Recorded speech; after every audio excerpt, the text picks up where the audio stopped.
Yeah, well, they still have a lot of firepower, and we have to make sure we respect that. You know, I look at a situation like the Toronto Raptors, who lost Kawhi Leonard last year, and Siakam steps up into his role, and OG Anunoby steps into Siakam's role. And, you know, they got a young fella out there that's fearless named Anthony Simons that I anticipate will play big minutes. We'll have two dynamic guards out there that are difficult to defend. And again, CJ McCollum, you know, if you give him the keys for 48 minutes, he's capable of putting up all-star numbers as well. So we will respect the firepower of this group, and it's going to be a tough game.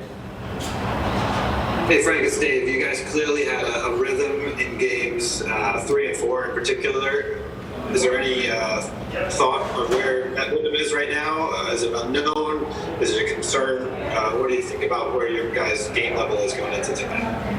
Yeah, well, I'm concerned about it for sure. You know, anytime you're pushing to reach a certain level and you finally reach it, and you know, we have a couple of days like we had the last couple of days, you know, that were emotionally heavy and off our feet and away from the basketball court and away from our normal work. There's always a concern of regaining that rhythm, but you know, our guys they've worked extremely hard in this bubble. They know what we have to do to win tonight, and you know, I expect them to come out and compete at a high level. Hey, Frank, what stood out to you with LeBron's leadership these past few days, given what's been going on? Well, I've said it since I've been here. He's the best leader I've ever been around, and you know, he's been real and you know, just someone that everybody looks up to see how they're responding to everything. And, you know, obviously, you know, where this all landed, you know, had something to do with his voice and his action. And, you know, obviously more importantly, the things that went into place, the action items that went into place for social injustice, you know, I think his fingerprints were on that as well. So, you know, I'm just continue to be impressed with him as a leader, and the Lakers and Laker Nation, we're all lucky to have him. All right, guys, fair play there from Frank Vogel. Now, just a couple of quick injury updates. Rajon Rondo not going to play tonight. Remember, he had the back spasms that he suffered a couple games ago in warmups, and then Dion Waiters has a migraine. So he is a bit of a game-time decision. Vogel said he thinks he'll be able to go, but not sure if so. Therefore, probably somewhat of a similar rotation as we saw in the previous couple games, Geeter. All right, Mike, great update. Appreciate that. We'll now show you the projected starting lineups for Game 5. As Mike just told you, a couple guys not playing, and the big one, Dame Lillard for Portland. So Gary Trent Jr., C.J. McCollum, Carmelo, Nurkic, Hassan Whiteside. They're going with the two bigs. Lakers will counter that to convert arenas into voting locations from 2020 general election to allow for safe in-person voting option. Create advertising spots and playoff games that promote greater civic engagement in national and local elections and raising awareness. James and Rob, we were here on Wednesday when it all went down. Over the last couple days, you've had a chance to read, to listen, to learn a little bit more. What's your takeaway, James? Well, my takeaway is that, you know, the NBA, the players, the commissioner and the front offices there are collectively, you know, taking a stand by giving this type of platform to the players to be able to do that. And the one thing that stands out the most to me is making available the arenas for voting in lieu of what's going on with the post office right now.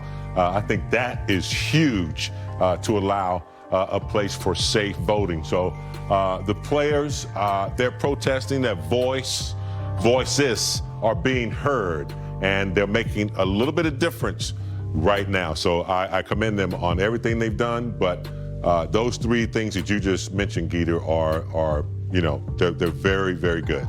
You know, it's funny, I was sitting here and I was reading all that, but as you were saying, and I was so happy to see that these owners are stepping up and these organizations are stepping up and opening up these places for people to vote, and I think that's the biggest key.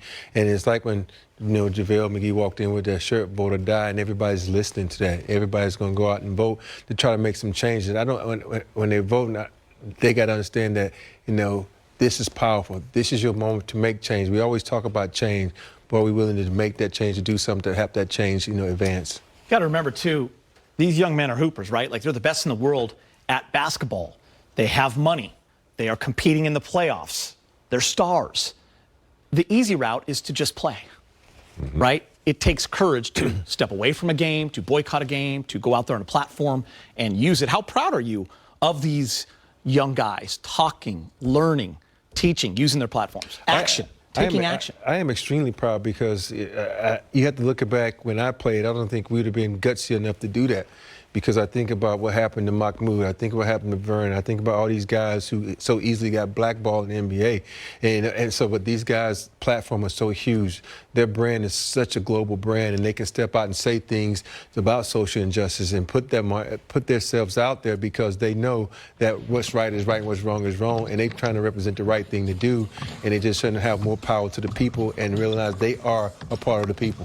Not all these guys have made their money yet either, James. Yeah. A lot of these young guys haven't made it all yet. No, and they're out there doing it. I think they understand, what's before them, and a lot of these, players today, they were young, when or weren't even born when Martin Luther King, So we've had protests, but I think they've learned from people like Congressman John Lewis, who we just lost, and they've been paying attention to what's going on the political side. And I think that's something that hadn't always been true in sports.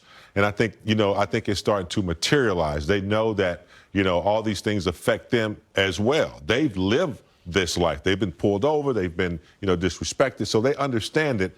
And I think they know what their platform is all about. James, I'm curious, someone that was in this league and been around a long time, is this the most memorable week you can remember in the history of the NBA? In the NBA and just in history, period. We've never had such a diverse collective effort globally.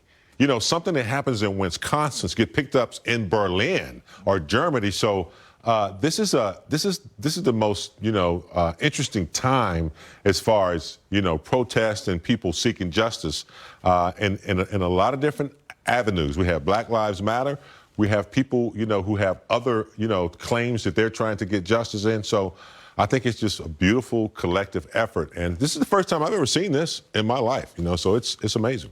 It's a proud moment that people are stepping up and from every race and every religion to try to make equality across the board. And when you see that, it makes you feel good.